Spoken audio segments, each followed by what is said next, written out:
mampu, bolehkah tidak mampu membayar kebaikan Tuhan. Karena 24 jam Tuhan Allah ada di tengah-tengah kehidupan kita semua. Jadi kalau kita berikan yang terbaik untuk Tuhan, itu wajar, amin. Kalau kita berikan yang terbaik untuk Tuhan, apalagi saat hari ini kita beribadah, lewat pujian kita, lewat penyembahan kita, itu wajar. Karena apa? Kita tidak bisa berikan uang kepada Tuhan. Kita tidak bisa berikan apa-apa kepada Tuhan. Karena apa? Semuanya Tuhan punya. Yang Tuhan rindukan apa? Kehidupan kita lah, pribadi lepas pribadi, kita mau persembahkan kepada Tuhan, amin. Yang terbaik untuk Tuhan. Tuhan tidak minta apa-apa dari kita. Yang Tuhan minta adalah hati yang benar-benar tulus mengasihi Tuhan, amin.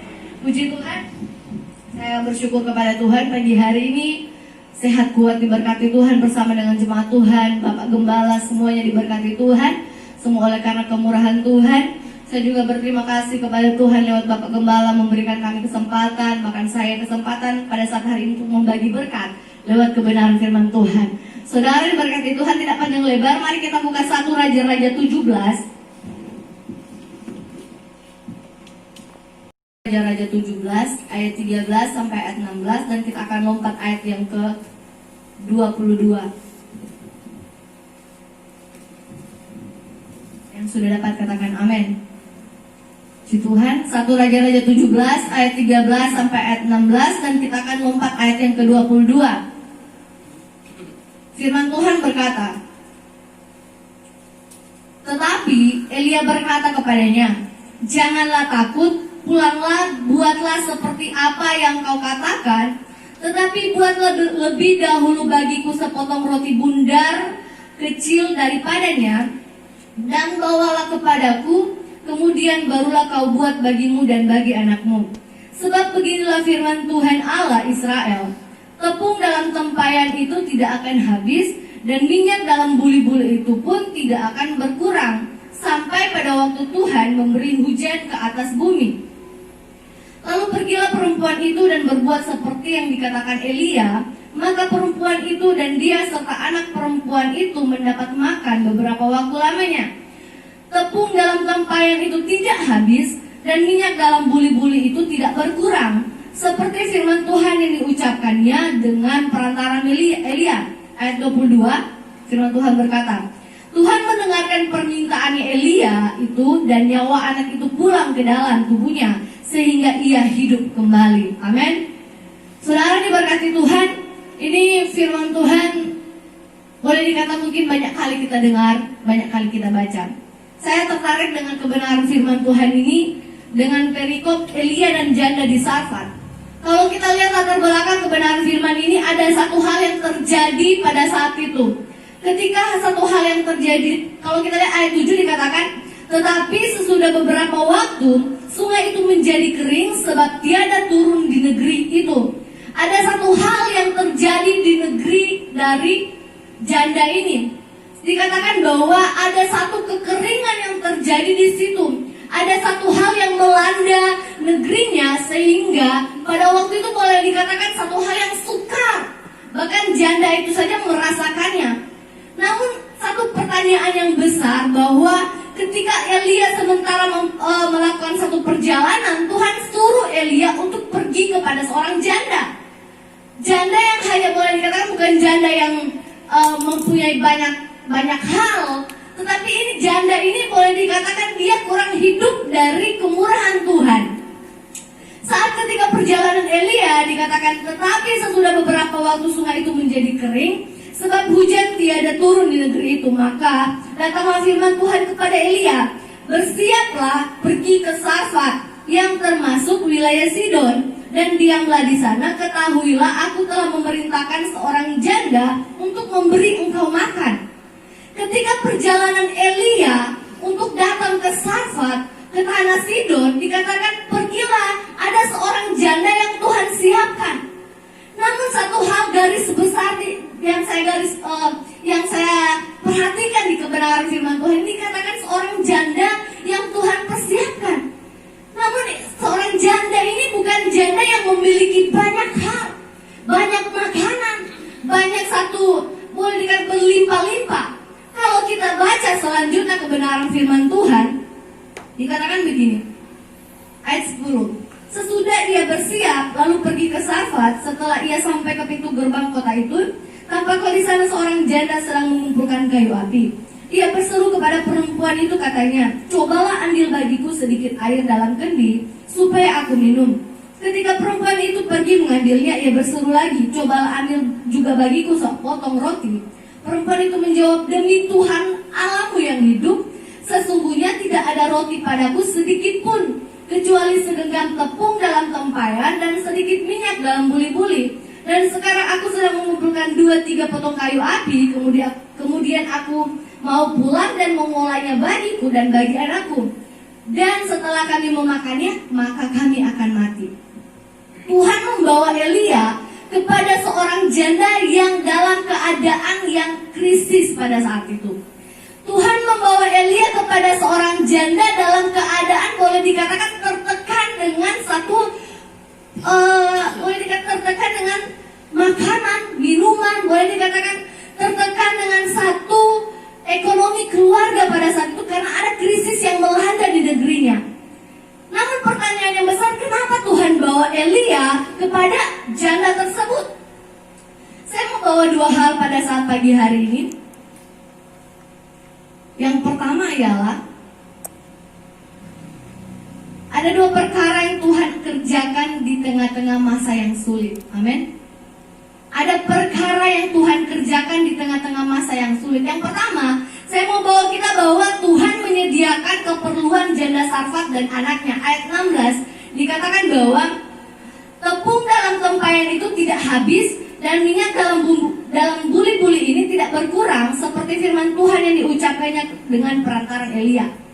Ketika Tuhan bawa Elia kepada janda Sarfat, janda ini bukanlah seorang janda yang kaya, namun dia hidup, boleh dikatakan 1 kali makan maka dia akan mati.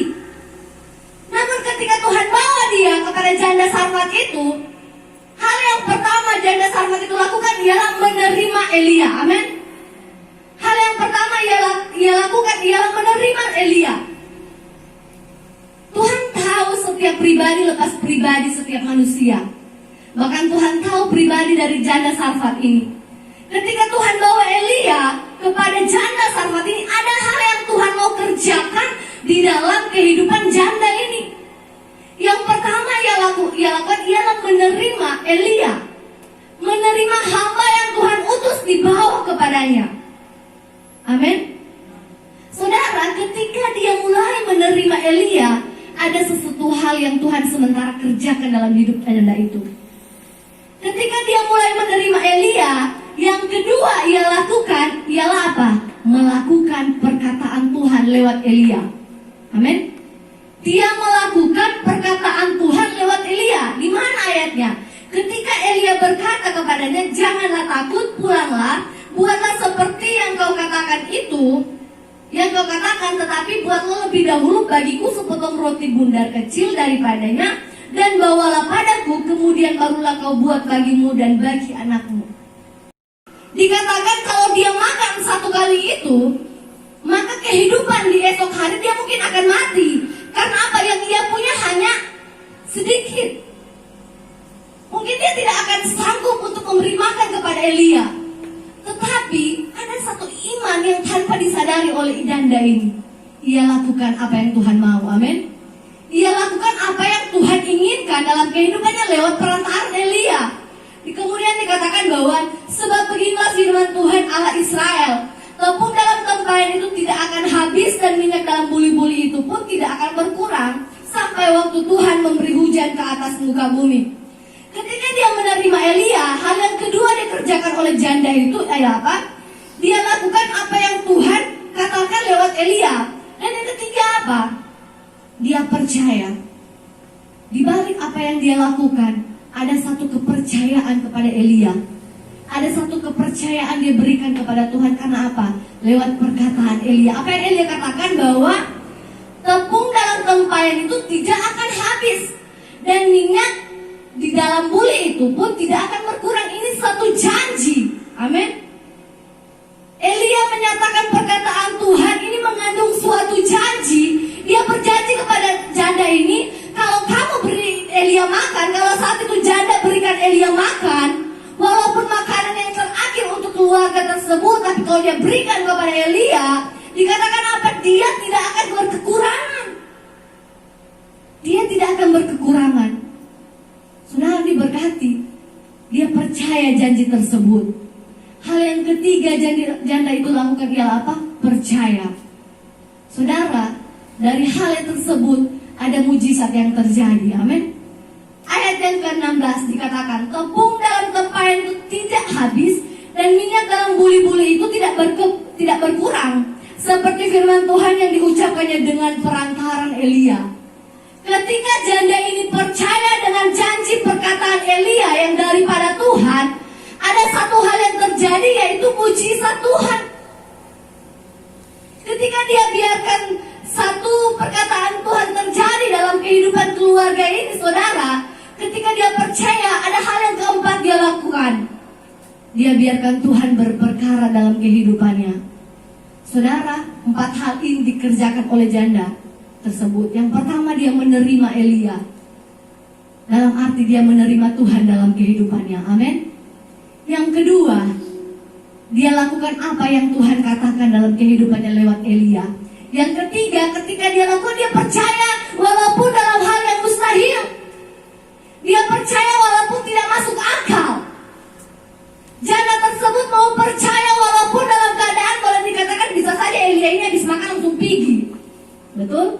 Secara manusia, logika manusia, bisa saja habis makan ini Elia, dia langsung kasih tinggal ini janda dan anaknya. Habis makan pergi kasih tinggal, tidak bertanggung jawab. Namun pada saat itu dia melupakan segala pikiran-pikiran hal tersebut, pikiran-pikiran yang tidak baik. Tetapi dia mau percaya dan dia mau lakukan karena apa? Dia mulai tahu, dia pasti percaya bahwa di tengah janji-janji Allah semuanya murni. Amin. Janji Tuhannya dan amin buat kehidupan kita bersama. Ketika Tuhan berjanji, dia tidak akan lupa untuk menepati janjinya, sama seperti janda Sarfat ini. Ketika dia berjanji kepada Sarfat ini untuk memberi makan kepada Elia, dia tidak akan berkekurangan. Dan benar saudara diberkati Tuhan, ketika dia memberikan seorang hamba Tuhan, seorang Elia makan, dia tidak berkekurangan. Malahan apa? Dia melihat perkara Tuhan yang ajaib Tuhan buat dalam kehidupan keluarganya. Saudara diberkati Tuhan. Kadangkala manusia itu khawatir, amin.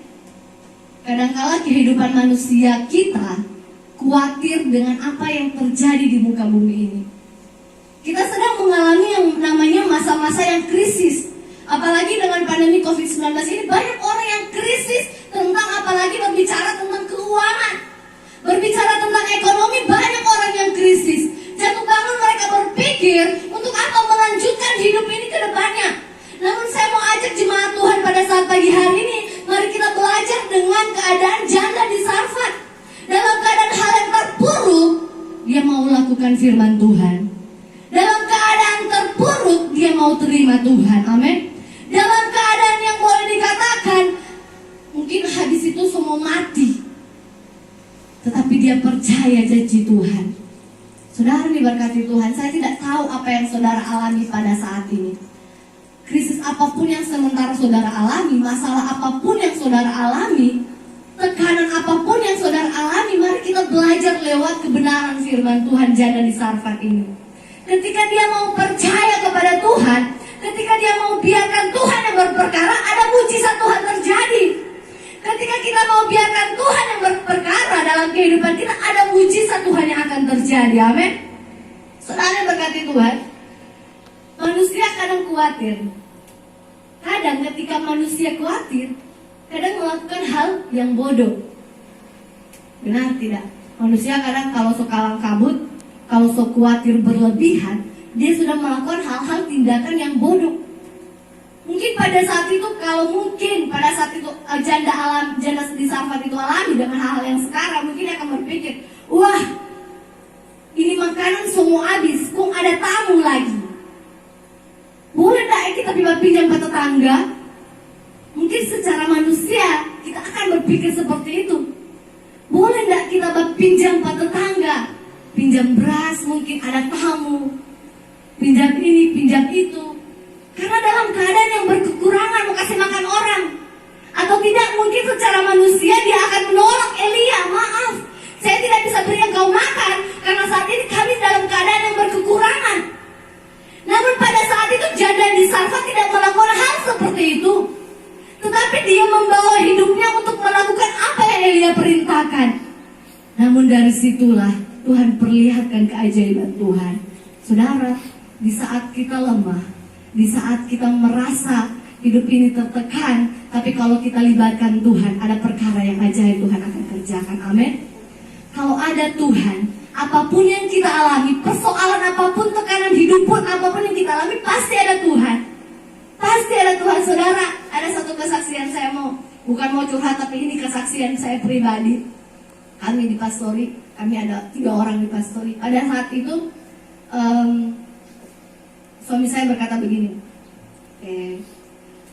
ini trompe ini mau habis, besok mungkin sudah ada. Saya bilang, ya sudah kalau begitu nanti biarkan kasih Tuhan yang berperkara. Saudara berkati Tuhan, ketika dalam keadaan kami sudah kehabisan, Tuhan bawa pada saat malam hari itu, habis kami makan, Tuhan bawa berkat dari Tuhan lewat umat Tuhan, lewat hamba-hamba Tuhan. Saudara nih berkati Tuhan, lewat kesaksian saya sama berkata bahwa hidup kita itu Tuhan yang lebih tahu, amin. Hidup kita itu Tuhan yang lebih tahu. Kalau kita dalam keadaan susah sekalipun, saya banyak mengalami keajaiban Tuhan dalam kehidupan saya pribadi. Saya kalau mau menceritakan kesaksian hidup yang Tuhan anugerahkan itu luar biasa.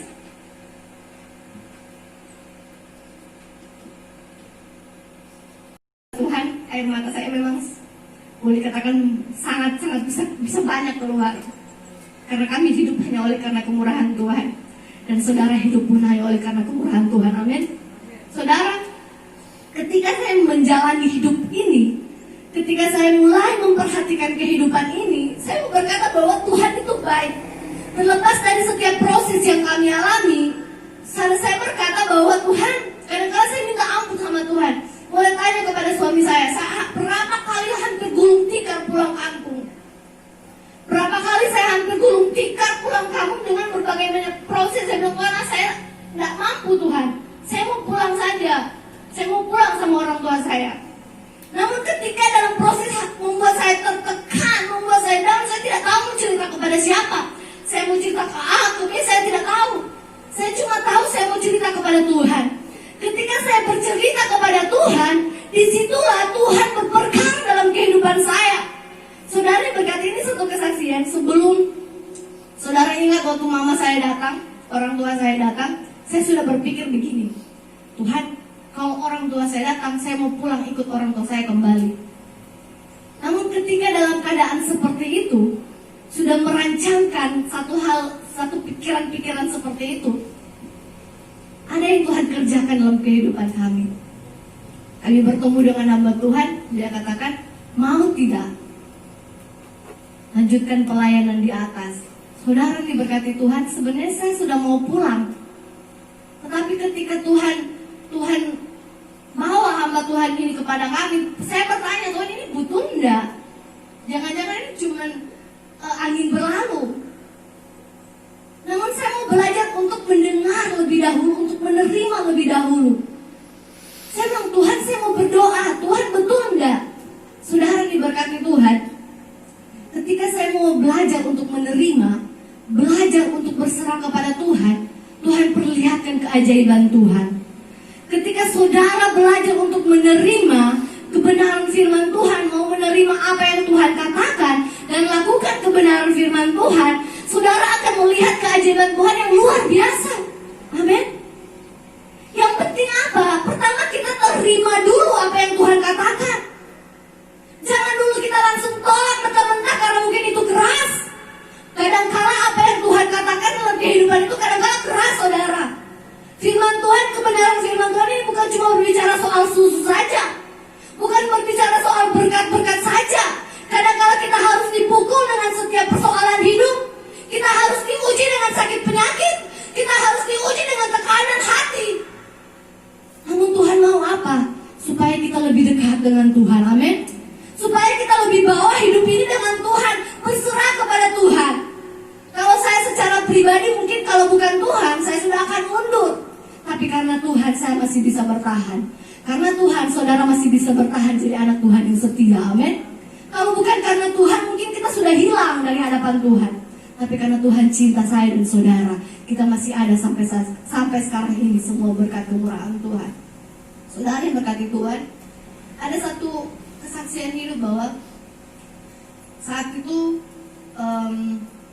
saya sedang mengalami, saya berapa kali dapat, boleh dikatakan berapa kali ini Tuhan, saya sudah minta ampun berapa kali sama Tuhan. Waktu itu dalam keadaan yang sangat-sangat tertekan, sama mungkin seperti janda Sarfat ini. Dalam keadaan sangat-sangat tertekan, saya bilang, Tuhan saya mau telepon mama, malu. Telepon papa, malu. Saudara diberkati Tuhan, malamnya saya berdoa.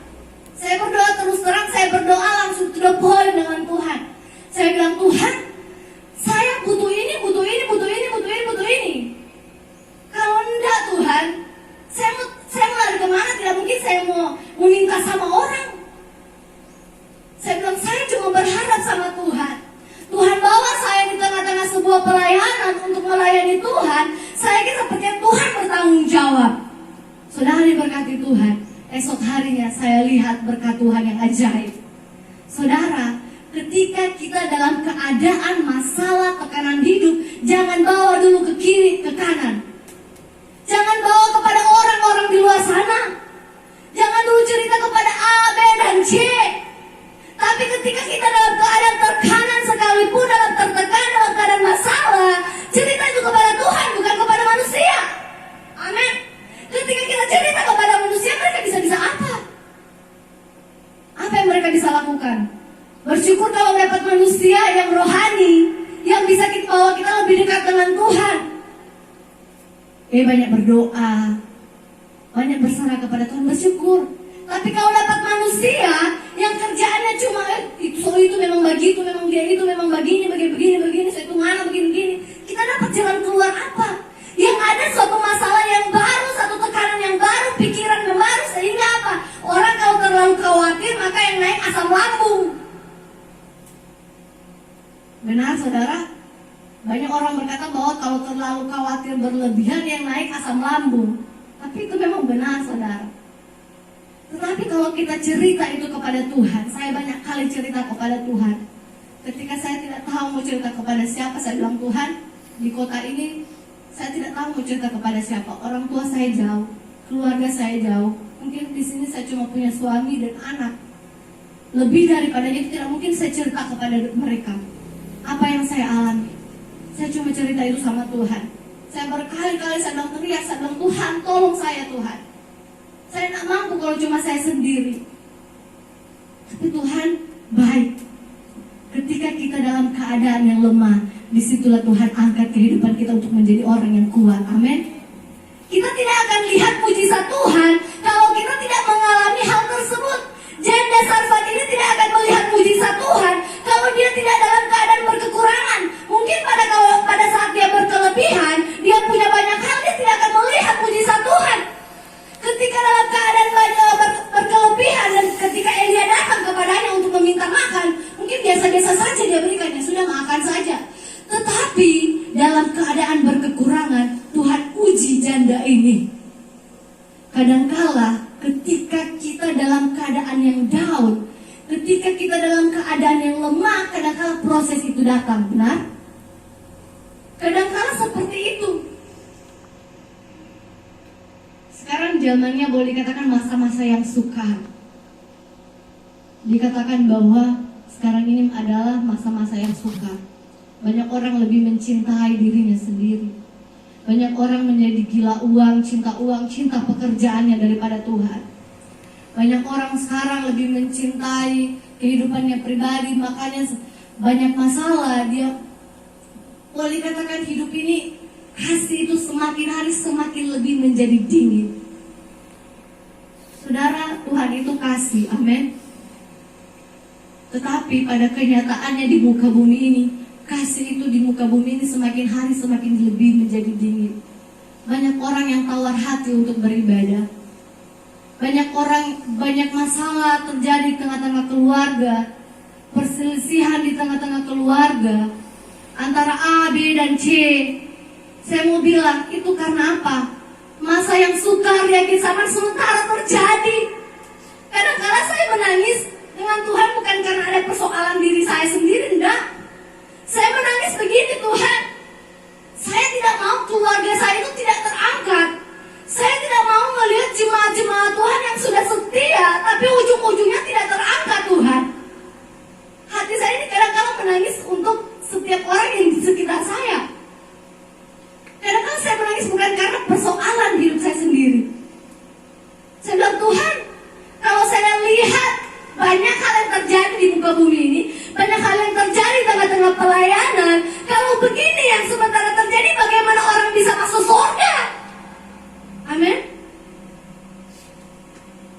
Kalau kasih di tengah-tengah pelayanan semakin menjadi dingin antara A, B, dan C, bagaimana kita mau masuk surga? Bukan soal pemakaian Tuhan. Kita berdiri di atas ini menyampaikan firman sebagai seorang WL, atau kita menjadi seorang jemaat Tuhan yang hebat, bukan soal itu. Tapi soal kelayakan daripada Tuhan.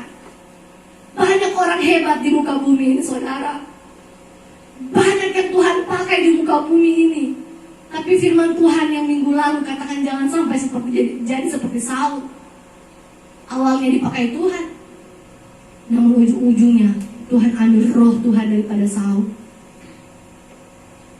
Saya kadang-kala menangis, saya bilang, Tuhan, kadang-kala saya bilang, Tuhan, saya bilang, ampuni saya, Tuhan. Saya masih banyak kekurangan, masih banyak keterbatasan, masih banyak kelemahan. Maka mungkin saya kadang-kala tidak bisa jadi berkat bagi orang. Saya kalau malam berdoa begini, saudara. Akhir dari doa saya bilang, Tuhan, biarlah esok hari, setiap malam pasti akhir dari doa begitu. Tuhan, biarlah esok hari menjadi hari yang penuh berkat buat kehidupan kami, dan kami jadi berkat bagi banyak orang. Itu setiap akhir doa saya. Saudara yang berkati Tuhan, ada makna sebenarnya dari situ. Yang kedua ialah Tuhan mengembalikan nyawa anak yang sudah meninggal. Mujizat yang Tuhan buat ialah anaknya yang meninggal Tuhan bawa hidup kembali. Di ayat yang ke-22, Tuhan mendengarkan permintaan Elia itu, dan nyawa anak itu pulang ke dalam tubuhnya sehingga ia hidup kembali. Saudara, ketika saya mempelajari firman Tuhan, saya bilang, Tuhan, saya butuh roh untuk mengerti firman Tuhan ini. Ternyata apa yang dikerjakan oleh janda di Sarfat ini, dia sementara mengerjakan keselamatannya untuk Tuhan. Amin. Dia sementara mengerjakan satu keselamatan yang besar.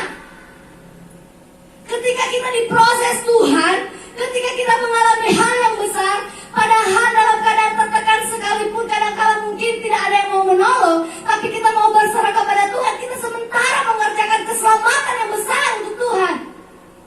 Tuhan sudah berikan kesempatan kepada kita untuk menerima keselamatan secara gratis, amin. Tetapi untuk mempertahankannya tidaklah mudah. Kita menerima keselamatan itu gratis, tidak bayar. Tetapi mempertahankan keselamatan itu tidaklah mudah. Bukanlah hal yang mudah untuk mempertahankan keselamatan, untuk masuk dalam kerajaan surga. Surga bukan pasar yang bisa masuk dengan bayar 2.000, bayar 5.000, bayar 10.000. Surga bukan seperti itu, saudara. Ada hal yang harus kita bayar, yaitu pengorbanan kita sendiri, amin. Dengan cara apa? Berikan yang terbaik untuk Tuhan. Saudara, kan saya berkata kepada Tuhan, Tuhan, sampai hari ini saya belum bisa berikan yang terbaik untuk Tuhan. Saya akan terus belajar untuk berikan yang terbaik untuk Tuhan. Kadang-kala saya bilang kepada suami saya begini, kalau ada yang salah sama saya, kritik saya tidak apa-apa. Kalau ada yang salah sama saya, tidak apa-apa untuk dikritik. Kadang-kala kita perlu kritikan untuk membangun diri kita sendiri, amin. Kadang-kala kita perlu yang namanya teguran Tuhan untuk membangun pribadi kita semakin lebih dekat dengan Tuhan. Karena apa? Manusia tidak ada manusia yang sempurna. Setiap hari kita semakin hari dididik untuk apa? Menjadi umat Tuhan yang dewasa. Ketika Tuhan datang pada kali yang kedua menjadi mempelai pria, kita mempelai wanita, Tuhan akan mencari orang-orang yang dewasa, bukanlah orang-orang yang kanak-kanak.